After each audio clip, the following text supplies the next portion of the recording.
мы уже который месяц наблюдаем за кланом Кадыровых, и теперь пристальное внимание вновь обращено на одного из сыновей Рамзана Кадырова, Адама Кадырова, которого вот как-то в последнее время принято по умолчанию считать за его наследника. И мы видели, как отгремела свадьба, очень пышная, может быть, эти торжества впоследствии продолжатся. Адам Кадыров похвастался какими-то ультрадорогими часами за много-много-много миллионов долларов, и даже была опубликована фотография вместе с Владимиром Путиным, который третий раз лично поздравил сына Кадырова со свадьбой, встраивая вот все, что мы теперь узнали про эту свадьбу в контекст последних вот чеченских вот этих историй и новостей про то, что Кадыров себя не очень хорошо чувствует, про то, что не очень понятно, как себя кадыровские кланы продолжают чувствовать внутри путинской системы, про то, что то ли Кадыров разругался с ФСБ, то ли не разругался. Как новость про свадьбу влияет на общую картину и общее понимание происходящего? Я не считаю эту свадьбу каким-то важным политическим событием, поэтому вот сказать, что свадьба изменила мое восприятие происходящего в Чечне, нет, этого не произошло. Другое дело, что это восприятие в значительной степени такое, там нет стопроцентной уверенности, много интуитивного, потому что крайне закрытый регион, да, российская политика сама по себе штука в значительной степени лживая. Вот, а уж чеченская политика лживая в кубе, квадрате.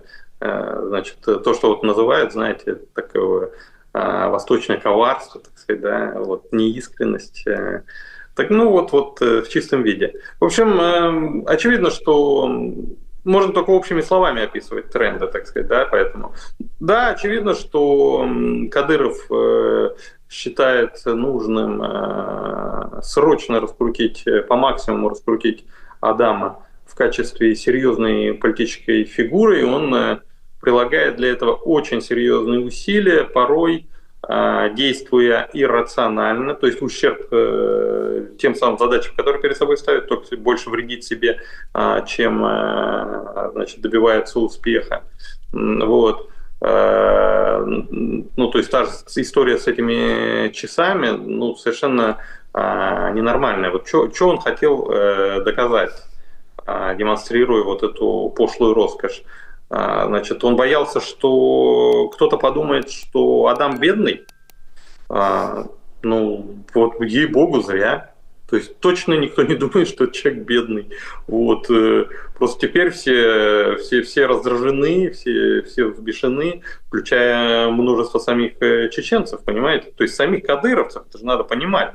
То есть пацан, с их точки зрения, который совершенно ничего не заслужил еще сам, вот, вдруг шикует в таких часах, которых даже я, так сказать, великий воин, они же там все великие воины, вот, не могу себе позволить. Вот, поэтому много вот такого неадекватного и иррационального, свидетельствующего о том, что какого-то вот Кадыров утратил какой-то внутренний вот баланс, что называется, утратил способность действовать хитро. Он в принципе способен бывал неоднократно действовать хитро, умно. Вот. Его точно нельзя назвать мудрецом, но его точно нельзя назвать глупцом. Да? У него то, что называется природная хитрость, есть. Но в данном случае он утратил ее. Да? Зачастую, то есть вот многие моменты видно, что это так. И действует иррационально. Это, видимо, связано с тем, что вот он торопится. Да, то есть я уже не знаю, здоровье его подпирает. Общее понимание того, что, условно говоря, Россия скоро там вся медным тазом, извините, навернется, да, и все посыплется, и надо быть готовым к транзиту власти, там, да, или еще что-то там у него, не знаю, но вот он слишком суетится с Адамом, пытаясь его вот раскрутить и сделать его какой-то серьезной политической фигурой. Похоже, что это не вызывает особого энтузиазма ни у самого Путина, ни тем более у многих людей в федеральных элитах, которые с удовольствием а Кадырова поджимают. Напомню, что полгода назад нанесли по нему очень серьезный удар по его реноме в том числе, то есть это его главное политическое достояние. Его реноме человека, у которого на пути не стой, заставили его классными зубами, так сказать, отступить в схватке за Wildberries. Вот. То есть очевидно, что его позиции в федеральном истеблишменте нельзя признать, так сказать, безупречными, то есть очень, очень уж крепкими. Вот, наверное, в общих словах, вот такие вещи я могу постулировать Нино. Как видите, свадьба не изменила здесь ничего. То есть это более долгосрочные тренды. Из самой свадьбы я никаких политических выводов не делаю. А вот интересно, если вернуться к истории с личным поздравлением Путина, это же все происходит не только на словах, а обязательно нужно потом выложить фотографию, и на кого в российской элите фотография с Путиным еще производит впечатление? Или это такой уже, знаете, атрибут скорее по старой памяти, чем настоящая такая грамота политическая? Нет, это очень важная вообще вещь. Она свидетельствует, что как минимум те, значит, люди, которые утверждают, что все, там Кадыров полностью лишился, так сказать, доверия Путина, а недруги Кадырова постоянно пытаются такие слухи распространять, что они как минимум слегка преувеличивают. То есть, если можно организовать фотографию, то теоретически возможно организовать еще одну консультацию, еще один телефонный салон или еще один визит. Я не имею в виду не Адама, а самого Рамзана Ахматовича.